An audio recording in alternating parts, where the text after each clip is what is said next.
Vamos a arrancar ya con la primera entrevista del día a la legisladora Claudia Neira, que ya ha hablado también varias veces con Sección Ciudad y siempre muy amable.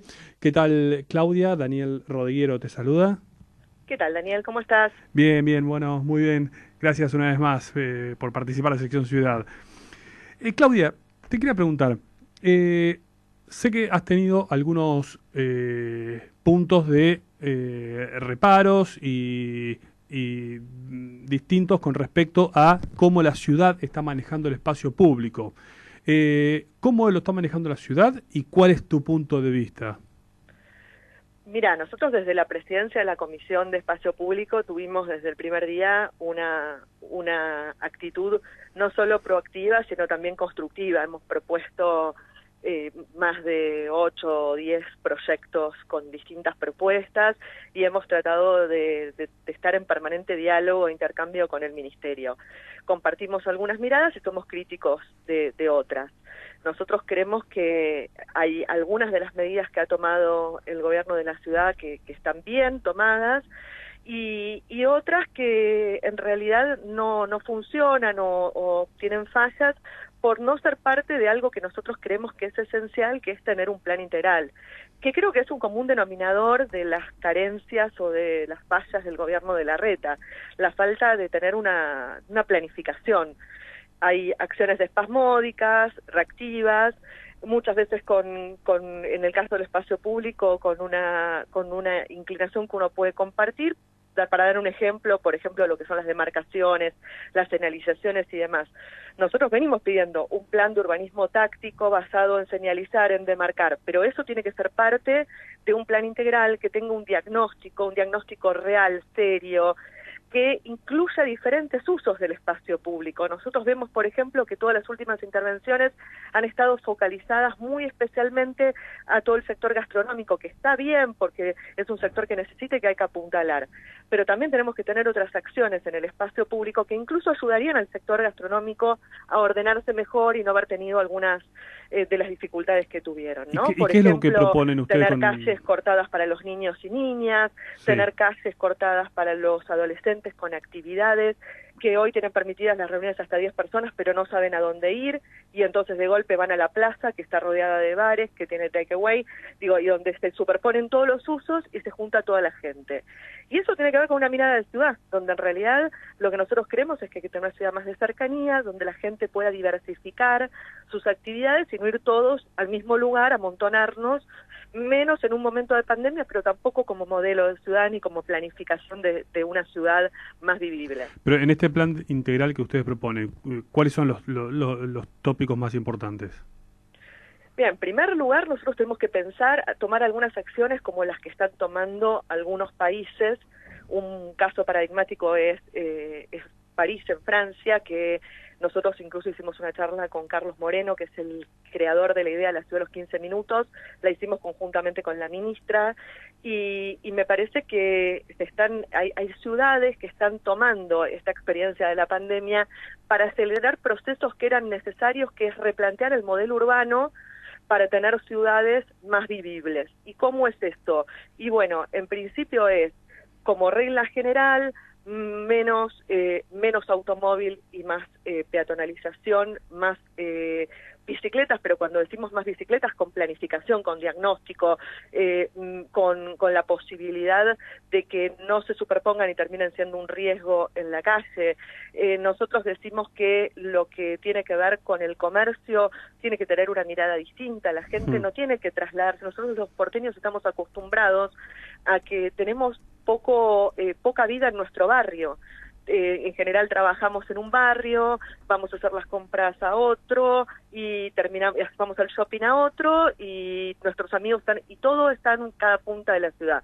Bueno, las ciudades hacen un proceso distinto hoy, donde por una cuestión de necesidad de tener unas ciudades más vivibles, empieza a pensarse que todo esté más cercano, más accesible y que no haya que trasladarse para todo. Ese sería uno de los planteos.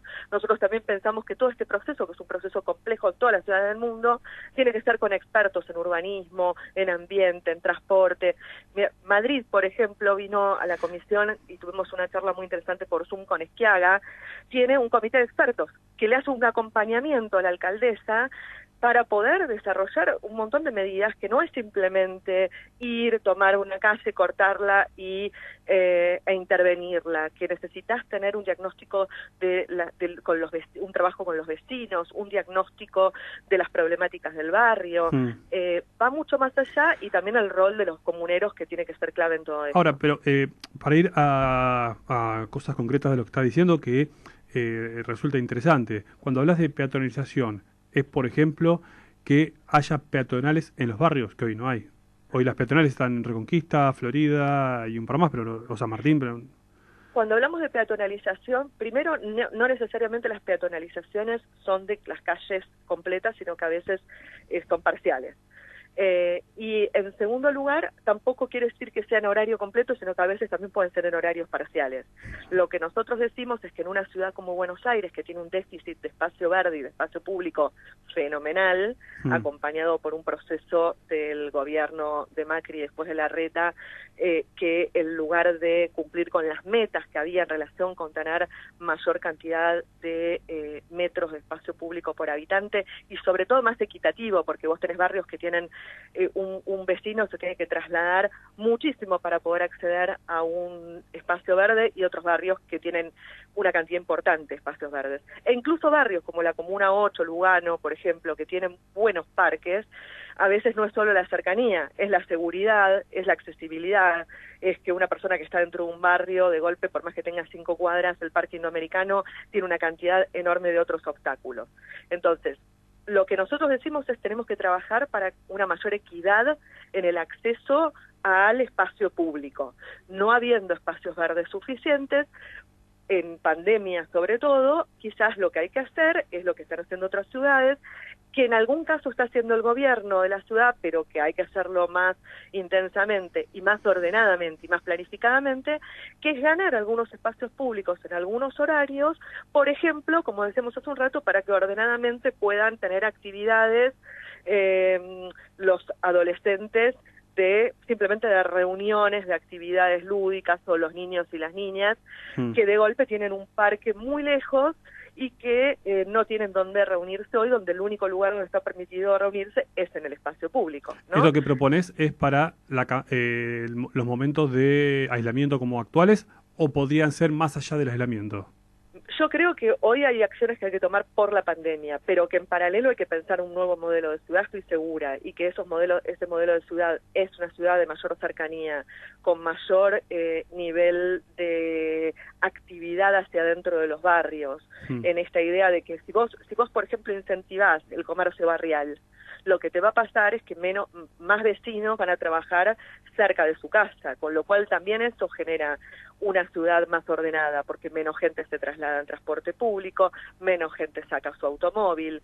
Entonces, me parece que hay que tener una mirada estratégica respecto de la ciudad para que de acá a unos años esta no sea una ciudad colapsada, sino que es una ciudad que es de gusto vivir, que la gente no piense en irse sí o sí a algún distrito del conurbano a tener un poco de mejor vida, porque acá no podemos, tenemos que perder, por ejemplo, 40 minutos o una hora para viajar hacinados, ¿no? Creo que eso ya es un modelo agotado, y la pandemia lo puso sobre la mesa. Hay un proyecto que creo que lo empezó Silvia Fagre cuando era ministra de Cultura. No, me estoy equivocado. No, lo empezó luego fue apenas arrancó el gobierno de Mauricio Macri, que era convertir la zona centro o microcentro, la zona de Avenida de Mayo y San Martín, que es una zona donde está el Ministerio de Cultura de la ciudad, por eso me confundí con Fagre, en un barrio. Porque es una zona esa que está después de las 6 de la tarde, no hay nada, y los sábados y domingos está totalmente vacío. La zona de Plaza de Mayo y alrededores. Sí. ¿Vos estás de acuerdo con eso? Porque eso se empezó y después se abandonó totalmente. Es una zona que estaba muerta, digamos. Mira, yo creo que habría que estudiarlo. Creo que hoy es muy difícil desconcentrar de un día para otro el nivel de centralidad que existe de determinadas actividades financieras, estatales, etcétera, en el microcentro. Por eso, en realidad, lo que yo creo es que lo que hay que hacer es sentarse a estudiar la ciudad, tener especialistas, tener expertos. Yo por eso pensaba, y lo propuse con un proyecto de ley, crear un comité de expertos que llamemos a los mejores y hagamos de esto una política pública, que no sea una cuestión de Juntos por el Cambio ni del Frente de Todos. Digo, si la verdad es que en esto podemos encontrar consensos. La cosa es sentarse y estudiar. Nosotros también tenemos un proyecto para las macromanzanas, que también existe un proyecto de Juntos por el Cambio. Nosotros le planteamos algunas diferencias que tienen que ver con la idea de, por ejemplo, la participación de las juntas comunales en el diseño, porque vos, todas las medidas que tomes, si vos no tenés un acuerdo construido con los vecinos, a partir del trabajo de los comuneros y demás, después lo que te pasa es que en realidad vos lo hiciste para que los vecinos vivan mejor y los vecinos se terminan quejando porque no pueden poner el auto en la puerta, y tienen razón, porque no construiste esa idea con ellos. Entonces me parece que lo que hay que hacer, hoy no sería tan arriesgada de dar una opinión sobre un proyecto de esa índole. Sí me parece que tenemos que sentar a los mejores a estudiar en serio la ciudad, hacer un diagnóstico y a pensar la ciudad de los próximos años. Ahora, en base a la huella que nos va a dejar la pandemia, que va a ser muy importante. Con respecto al espacio verde de la Ciudad de Buenos Aires, durante los 4 años de la primera gestión de Horacio Rodríguez Larreta se ha avanzado bastante. Han hecho, según los cálculos que da la ciudad, datos oficiales, 100 hectáreas nuevas de espacios verdes. Sin embargo, no es suficiente. Según lo que dice la OMS, estamos muy por debajo en la Ciudad de Buenos Aires a lo mínimo que se pide como para tener una buena calidad de vida. ¿En la ciudad se puede ganar todavía espacio verde o ya es lo que hay? Sí, para mí se puede, estamos muy por debajo y sobre todo lo que nosotros planteamos, incluso más que la cantidad, porque plantearse la cantidad de metros cuadrados por habitante es un dato que es relevante pero es incompleto, porque no es lo mismo el habitante que vive a 2 cuadras del Rosedal que el habitante como yo que vivo en Almagro, que es un barrio con escasez absoluta de espacio verde. Sí. Entonces vos lo que tenés que pensar, lo que tenés que plantear son otras variables. Ahí nosotros el otro día tuvimos una reunión muy interesante con la Fundación Bungeibón, que tienen un trabajo, un atlas hecho sobre los espacios verdes de la ciudad, y nos contaban que están trabajando en incorporar otras variables de análisis que tienen que ver, por ejemplo, con el equipamiento que tiene cada uno de esos espacios verdes, con la accesibilidad. El Atlas está centrado en la distancia entre cada habitante y el espacio verde, y nosotros le decíamos incluso lo que hay que plantear también es la variable seguridad, porque no es lo mismo un espacio verde que a partir de una cierta hora del día no podés ir porque es inseguro el barrio, que un espacio verde que podés ir en cualquier momento del día. Mira, a mí me parece que las metas que se habían fijado están muy lejos de ser realizadas, y me parece que se puede hacer un trabajo que hay que hacerlo junto con las juntas comunales para identificar espacios. El otro día estaba conversando con un comunero de la Comuna 11 y me contaba que están proponiendo un espacio verde, un espacio que está abandonado, que es de un privado, una expropiación. Yo le decía que fue de conjunto todas las fuerzas políticas, ¿no? Entonces, bueno, hay que hacer un trabajo de este tipo, identificar y crear consensos y ver cómo podemos avanzar en tener una ciudad con mayor espacios verdes y espacios públicos para la gente. Claudia, bueno, nos despedimos, pero te quería comprometer con algo, si es que lo tenés. ¿Vos podrías pasarnos la información y nos comprometemos a publicarlo en Sección Ciudad? Algo muy interesante que acabas de decir, a veces es difícil conseguir, que es cuánto hay de espacio verde por habitante en cada comuna. Porque como decís muy bien, no es lo mismo la Comuna 2 que la Comuna 5. O la 3. Lo podemos pasar y te podemos pasar un informe incluso más completo con la información, incluso con algunas otras variables en juego. Lo podemos pasar para que lo puedan publicar, por supuesto. Porque con lo que está diciendo es quizás lo que pide la OMS se cumple en la Comuna 2, pero está muy lejos de cumplirse en la Comuna 5. Por ejemplo, la Comuna 5 tiene un déficit brutal de espacio verde, Y bueno, sí, tenés comunas como la 14 que tiene Claro, otro. por supuesto. Entonces, bueno, digo, pero me parece que es interesante que lo puedan publicar y vamos a tratar de acercarles un informe completo con distintas variables para que lo puedan tener, porque nosotros, aparte de la comisión, estamos publicando cada 2-3 semanas distintos informes. Hemos hecho uno sobre el acceso equitativo a los espacios verdes y públicos que no sé si les habrá llegado y bueno, nos parece importante también esto, poder tener información y poder charlar con los datos. Perfecto, sí, nos llega todo porque, como te lo dije la vez que nos vimos, el equipo tuyo que tenés, Victoria y demás, labura muy bien, trabajan muy bien y siempre están disponibles. Solo un orgullo a todo el equipo. Sí, ya te lo he dicho, pero te lo vuelvo a repetir. Bueno, muchas gracias. Te agradezco, Claudia. Chau, nos vemos. Bueno, fue Claudia Neira, legisladora porteña del Frente de Todos.